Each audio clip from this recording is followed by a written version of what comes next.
Mes très chers amis, Medaber Israël Chavim Miranana, on est Shabbat Shuvah 5784.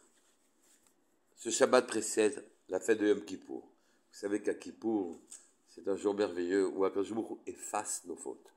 Itsumo shel Yom Mechaper. L'essence même du jour nous répare. Mais les Chachamim ont décidé qu'il fallait faire Tchouva, et la Tchouva présente un intérêt évident. Car si elle est faite, mi'ira, simplement par crainte des problèmes que les avérotes, les péchés nous causent, alors les fautes volontaires que l'on a faites se transforment en fautes involontaires, et les fautes involontaires en mérite. Mais si on fait la tchouva par amour d'Hachem, alors même les fautes volontaires deviennent des mérites pour nous. À telle enseigne qu'un chassid qui avait été agressé par une personne qui a essayé la religion, qui s'était fait insulter, a dit à la personne, vous savez quoi, j'envie les mérites que vous allez acquérir lorsque vous ferez tchouva, car avec la somme des mérites acquis par la transformation de vos péchés volontaires en mérites, vous aurez plus de mérites que moi. Mais faire tchouva, ça signifie quoi? Ça signifie revenir vers Hachem. Deux questions se posent. Revenir signifie qu'auparavant on était dans une situation de proximité avec le Créateur. Est-ce bien vrai? Et deuxièmement, revenir vers Hachem. Vous savez tous qu'on veut évidemment profiter de cette occasion exceptionnelle que nous offre le Créateur d'effacer nos fautes. À Kippour, le jour de Yom Kippour. Et donc on multipliera l'aveu, les vidouillim, les regrets, etc. Mais est-ce vraiment des regrets ou bien simplement qu'on ne veut pas laisser passer l'occasion d'effacer les ardoises? On peut aussi se demander, qu'est-ce que ça signifie en fait faire tchouva? Et ce qui veut dire revenir vers Hachem. Vers Hachem, est-ce qu'on revient vers Hachem réellement? Ou bien on est gêné par les conséquences de nos fautes? Et qu'on veut revenir sur nos fautes parce qu'elles nous ont causé des inconvénients. Inconvénients financiers, inconvénients sociaux, vivre décalé par rapport à son éducation aussi nous gêne. Notre conscience est vivante. Finalement, quand on arrête nos fautes, on les arrête pour nous. On ne les arrête pas pour Dieu. Or, dans le mot teshuva même, il y a tashuv, c'est la lettre d'Hachem, la présence d'Hachem. On revient vers Hachem, on ramène Hachem sur terre, avec nous. Où est la place d'Hachem? Et quel retour on effectue? Tchouva veut dire revenir, tarsor betchouva, revenir. On revient de quoi? D'une situation où on avait une proximité importante avec le Créateur. En fait, la faute, l'erreur qui nous empêche de faire teshuva, on voit combien c'est difficile pour nous, même avec une prise de conscience, de revenir en arrière, de changer. On dit qu'il est plus facile de faire le chasse entier plutôt que de changer un trait de caractère. Alors comment faire? Dans la parashat Acharemot, il y a un pasuk étonnant. C'est marqué Venasa haseir et kol avonotam. Et il va porter le seir Azazel, c'est-à-dire le bouc émissaire, va porter et kol avonotam toutes leurs fautes. Et effectivement, le bouc émissaire, quand il était précipité d'une hauteur et qui s'écrasait plus bas, sur ses cornes on avait mis un ruban rouge et le ruban devenait blanc, nous indiquant que nos fautes étaient pardonnées. Le Rambam Ilchot Shuvah à la Chabet parle de ce seir justement, de ce bouc. Et il dit qu'en vérité, le bouc n'effaçait nos fautes qu'à la condition qu'on fasse Shuvah sur les Chiyuvei Karet et les Chiyuvei Mita. Si on fait Shuvah, même si on est passible de mort pour les fautes que l'on a commises ou de retranchement, et aussi pour le mensonge et le Chilul Hashem, il fallait la tchouva pour que le séhir permette le pardon des fautes en question. Mais, ajoute le Rambam, même sans teshuva, il y a pardon de toutes les autres fautes, effacement de toutes les autres fautes. Finalement, ce qui n'est pas effacé, c'est que c'est extrêmement grave, qui nous rendait passibles de mort. Oui. Mais l'extraordinaire majorité des mitzvot que l'on n'aura pas accomplis, ou bien des interdits que l'on n'aura pas respectés, l'immense majorité est pardonnée par le Seir. Comment comprendre? La réponse est donnée par le Shem Ishmuel sur le passouk que je vous ai cité de Acharemot. Je reprends ce passouk. Venasa Haseir, et il portera le bouc et kol avonotam, toutes leurs fautes. Haseir, d'après le Midrash qui a été cité par le Shem Ishmuel, Seir, c'est la terre qui était donnée en héritage à Esav. Et Esav s'appelle lui-même Ir Saïr, un homme velu. Et il pardonnera et kol avonotam.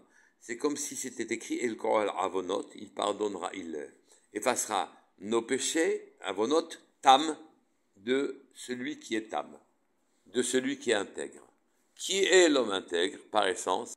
C'est Yaakov, Ishtam, Yoshev, Oalim. Homme intègre, résidant sous les tentes où il étudiait la Torah, au lieu de courir les champs et de chasser. Et donc, le Midrash suggère qu'en vérité, Esav, c'est lui qui est responsable de nos fautes et qui donc sera, lui, condamné pour nos propres fautes à nous. On se demande pourquoi. En vérité, la chose est simple d'après le Shem Ishmuel. Nous vivons dans un monde gréco-romain en quelque sorte, le monde de Esav. Et finalement, nous en avons adopté toutes les us et coutumes. Les aspirations de Esav sont les nôtres.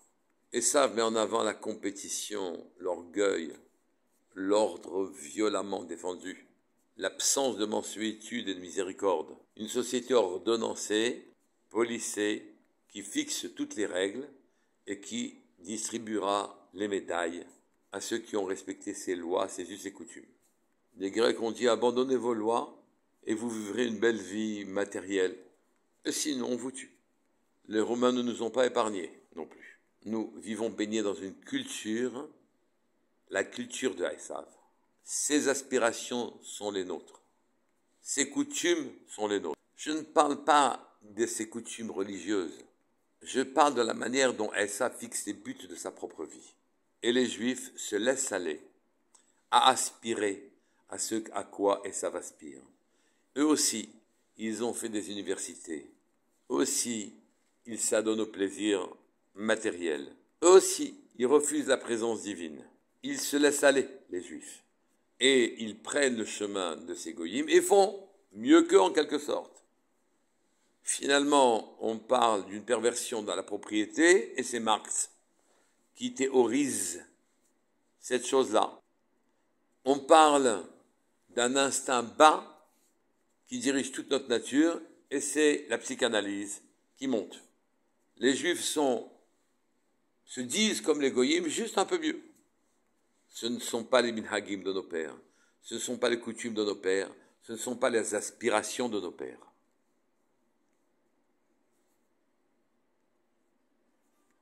Ce n'est pas là notre vie de juifs. Nous sommes sortis de nos rails, de nos aspirations. Nous avons noyé notre âme juive dans les coutumes de Goy, adopté leurs attitudes, leur manière de voir, et nous avons oublié les nôtres. Et nous avons oublié notre Dieu, notre Créateur au passage. Et donc, quand on descend profondément dans le jugement, il y a un midrash qui dit que quand Akadosh Baruch Hu s'est plaint des péchés que faisait le clan d'Israël, il est allé voir Avraham Avinu pour qu'il défende ses enfants.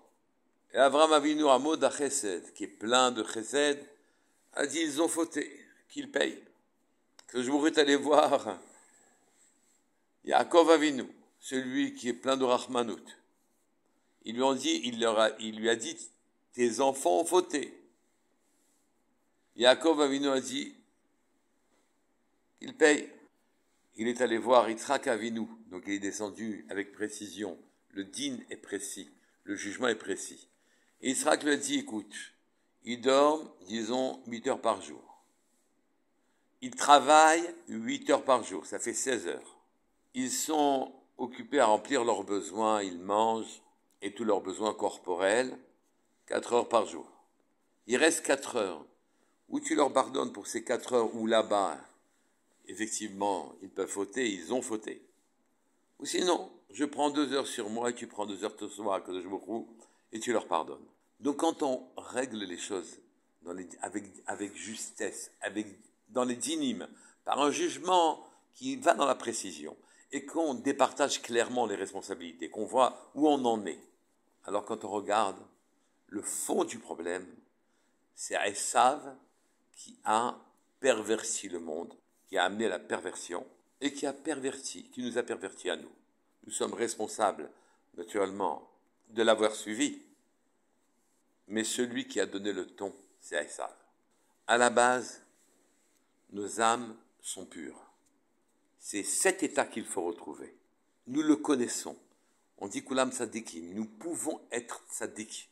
Généralement, on ne va pas faire tchouva, parce que qui on est pour prétendre à la tzidkout, à la grandeur.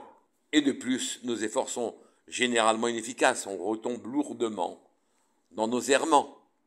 Mais si on connaissait notre grandeur naturelle, originelle, alors on oserait espérer sortir de nos errements, de nos perversions, parce que, à la base, à l'origine, le juif est quelqu'un de grand. Au lieu de suivre les errements des peuples, il devrait les guider dans la voie de la droiture, de la grandeur, de la spiritualité, plutôt que de théoriser le communisme ou la psychologie, en s'écartant des voies célestes. Quand on prend conscience de notre grandeur et de sa dérive, on a des chances à ce moment-là de revenir vers Hachem et de faire tchouva. Un tout petit bémol cependant, il faut le faire progressivement. Ne pas prendre sur nous des choses qui vont bien au-delà de ce que nous sommes capables d'accepter immédiatement. Mais celui qui fait un effort régulier sur lui, sur la colère, sur la shonara, régulier et limité, alors il va retrouver sa nature originelle. Il pourra être un exemple pour tous les peuples. Shabbat Shalom et Vorach. Kol Tov.